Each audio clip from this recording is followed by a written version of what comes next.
Hey guys, welcome back to Let's Play the Seventh Guess. Okay, I've set this up so that we can actually go back into the maze now.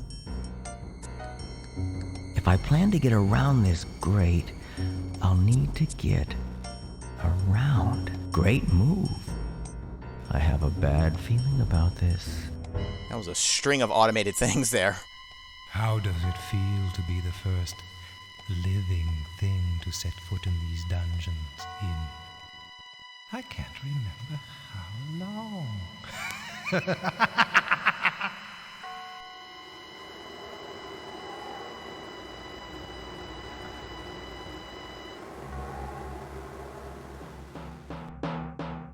Okay, so now that we're moving into the maze, the thing that I was hinting around about was there actually is a way to solve this maze proper. As a kid, I just mapped it out myself and just kept navigating until I finally found the end after hitting so many dead ends.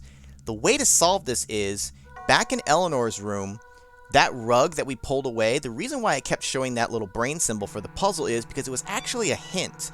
It was a map of the maze that we're in right now, and I have a picture of it here for you guys so you can see. Here's a picture of it. Imagine that we came in on the middle right there. Even though we kind of walked a long distance, just imagine that we've hit the first intersection now where we can go left or straight. I don't think you can see my cursor here, but just know that it's there. And we basically need to make it all the way to... Look at the middle right where we first came in. Right on the other side of the wall above us is actually the exit. It's right on the other side of us. But we need to navigate through this maze. But this maze is so windy, and with the animations of traveling it, it's a real pain. On top of that, if we hit a dead end, we get something, and I'll show you in a sec here. So what I'm going to do is, the way I like to solve this is, I'm going to go ahead and hide the map for now. I'm going to go ahead and just kind of move forward.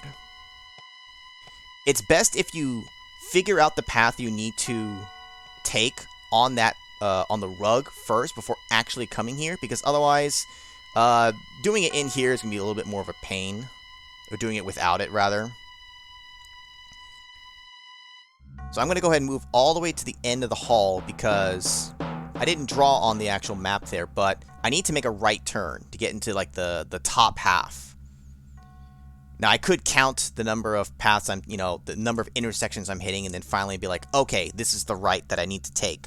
But an easier way to do it is just go all the way to the end of this hall, and then I basically just need to turn back around once. I'm also doing this because I want to show you something that's at the end of the hall here, which should be like one or two more intersections, because I'm not even counting right now. There it is. There's a little skeleton here. And he's pointing to the right, so maybe I'll go to the right.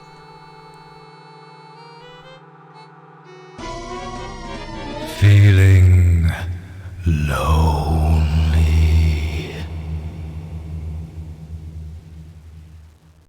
Why, yes, I am, Stoff. You don't need to keep reminding me. This is why the maze is also annoying. On top of just being tough to navigate without the map, every time you hit a dead end, he says that line. You will hear that more times than you ever care to. And you can't just, like, turn and then, like, make a movement. That turn is a movement. So be very careful at the intersections. Because now I want to turn left. It's not like I can stop, turn, and assess. No, pressing left there just makes me go. So, now that I'm at the intersection I want to be, I'm going to go ahead and turn left here. Because the whole bottom half of the maze is a big red herring. There's nothing down there for us. We want to be in this top half. Top if you're looking at it from the perspective of the rug. So, as a kid, I hated this maze because I didn't realize that I had a map I could use and follow the path. I kept running into all the dead ends, and again, I wasn't skipping any of the animations because either they didn't exist in the original, or I didn't know you could. And these are a little awkward to turn like this. You gotta turn to the right and then to the left. Now I need to make sure I keep my wits about me because I don't want to hit a major dead end here. I know I don't have the map up on screen for you, but trust me, I am navigating with a map right here, because I was not going to try to just like straight up memorize this. No, thank you. I suppose I could have just written down the directions, like turn right, left, right. But like, what if I make a mistake somewhere? Then I'd rather have an actual visual. And see, this is one of those mazes where it's like it turns and then a long hallway and it turns back in and around itself. Very easy to lose track of where you are.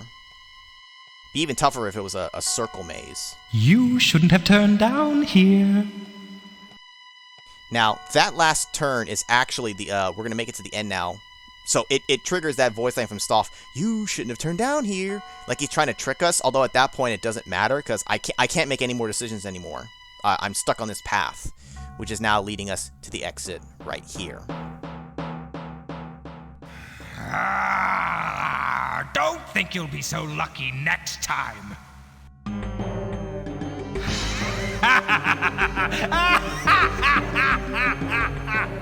Clearly, an open and shut case.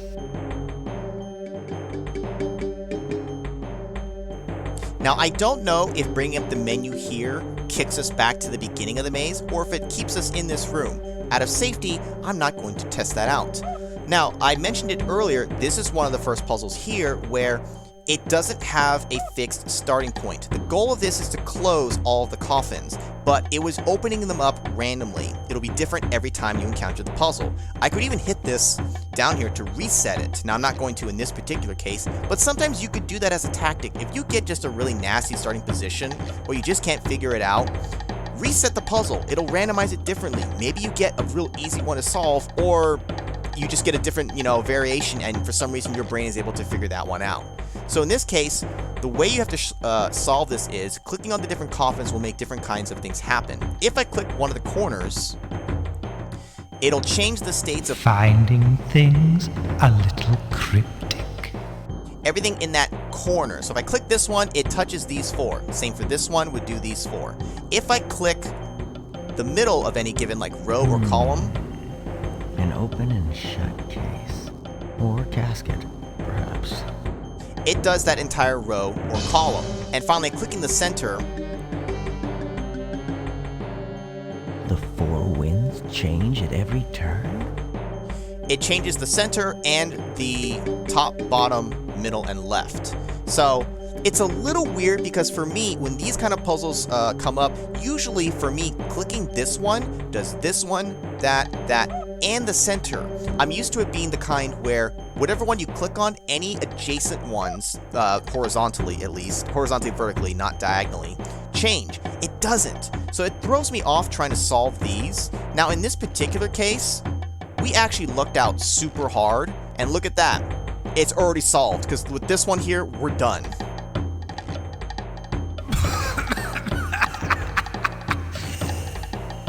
Excuse my coffin. Excuse my coffin. How clever. Automatically makes us move down here, and we'll get to see a cutscene. One of my favorite ones, actually.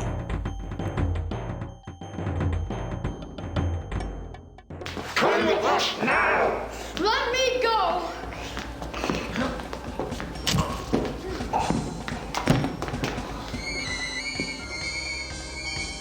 There's something wrong with her. It's all right, son. You're okay. Don't worry. It's just an illusion. An illusion. An illusion. An illusion. An illusion. Well, that's quite unsettling. So, a couple things happened there. Edward, he probably dead because Hamilton, I always thought, was snapping his neck. Supposedly, he might actually be bashing it against the coffin. Either way, Edward's probably dead. And then Martine had some tongue action going, which, oh my. And you can see there that Hamilton was trying to help out the kid. At this point, if I was the kid, I'd probably trust Hamilton, just saying. Now he's telling me it's just an illusion, but I don't know. Is it? Now, in this case, we can't do anything else in this room but move forward, which when we actually click on this, we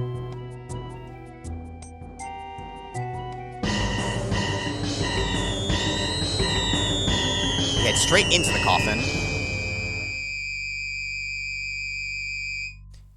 And the game is actually really nice and kicks us back to the kitchen. We don't have to navigate the maze, thank God.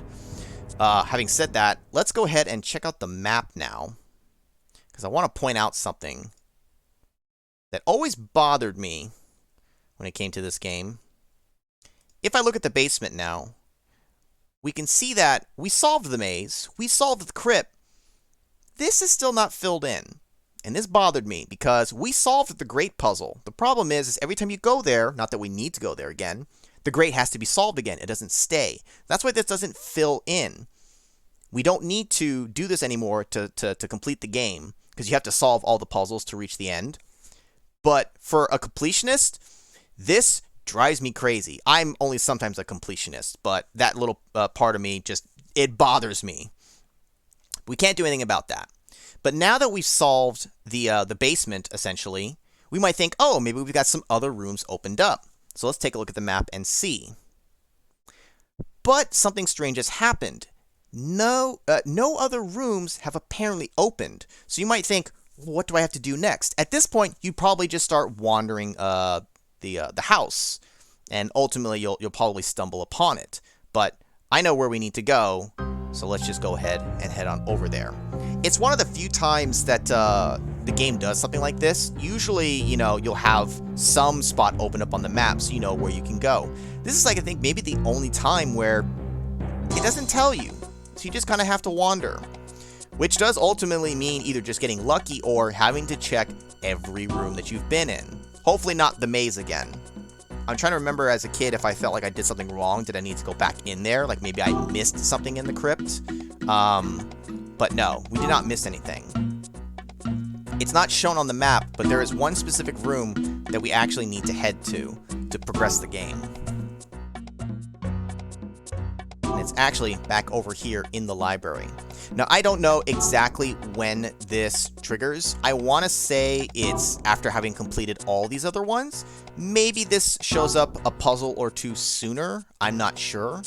But since we've completed everything that we have access to now, if we come back into the library, we're actually going to get a cutscene that will further open up the game.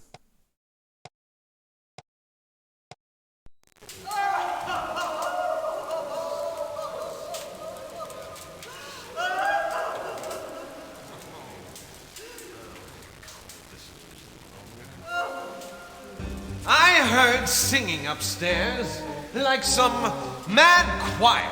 Well, I heard nothing except you rummaging around your room, yelling like a crazy man. And I saw blood. How ghastly. I don't know how to describe what I saw. Why, none of you has ever seen. None of the rest of us saw anything. How boring. I suggest we all leave and have some supper. I think that we were meant to eat the soup. Wait. We need some rules. We need to stick together. Play as a team. Oh. Don't be such a bore, darling. It's a game. That's why we were invited. It's a game. Everyone for himself. Or herself. Crazy old stuff is watching us, scaring us, watching us play at his puzzles. Only he knows the rules. Only Staff knows the rules. Now, I'm not sure why they waited to show this cutscene, because this must be earlier on in the evening because, well, everyone's still alive. Hamilton and Edward aren't going at each other's throats. But now that we've seen that, it actually opens up more of the map. So if I take a look at it now,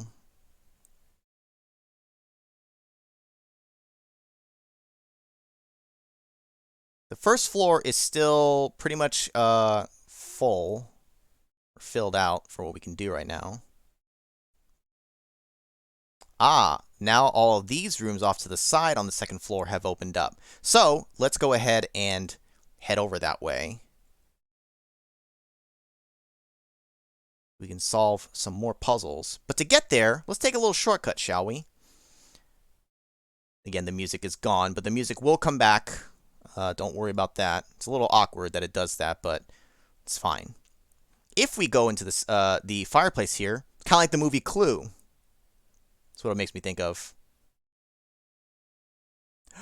A secret passageway. which actually takes us back to the second floor hallway on the left side. Now I'm going to go ahead and come back this way.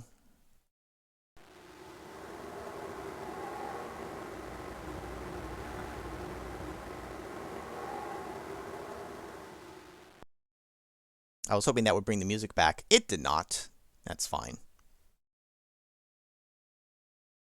Just because we can finish off this entire side of the second floor on the right here, we'll go ahead and take care of this room here now. This one is Hamilton's room.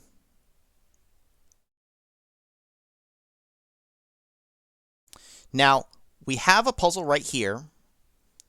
Trying to look for anything else we can interact with. Nothing else. But the game decides to kind of be a dick. If I turn around... there's 3 doors. And based off of position, I think I was in front of this door. Or was I in front of this one? I don't know. Which door do I take? So I'm going to go ahead and show off the doors now. If I take this left door, we get the music back. But it brings us back through the stove again, or the oven. It's another shortcut. There are a lot of shortcuts in the game. The problem is finding them is cool, but you don't know where they take you, and you may not want to be there. In this particular case, it took us all the way back to the kitchen, which is kind of a pain. So because of that, we need to get back to the magician's room. I'll go ahead and save you guys the hassle in this particular instance, and I'll cut to being back over there. So I'll be right back. So we're back in the magician's room, only to show you what happens if you click on the right door. You fall through the floor and end up back in the library. So, clearly the center door must be to go back out into the hallway, which is good to know now, but again, we need to travel to the top, so I'll be right back. Okay, we're back in the magician's room again. Now we're actually ready to solve this puzzle here, because that's all that's left that we can interact with besides leaving out the middle door. But we're going to go ahead and do that in the next video, because we are at time. We'll go ahead and save here. And before I forget, I do want to show this off. I've been meaning to show this off earlier. I showed what happens when you load up the game the first time, as well as what happens when you come back after having closed it. There's also one other thing that I can do here that it always stuck with me because it's usually the final thing you get to hear when you're playing this game. Because after you finish and you decide to quit the game, if you say farewell, it asks, do you really wish to quit? When we say yes, it plays one of my favorite voice clips, which is where we'll end this video. So in the next video, we will go ahead, we will go ahead and solve the puzzle in Hamilton's room. So I'll see you then.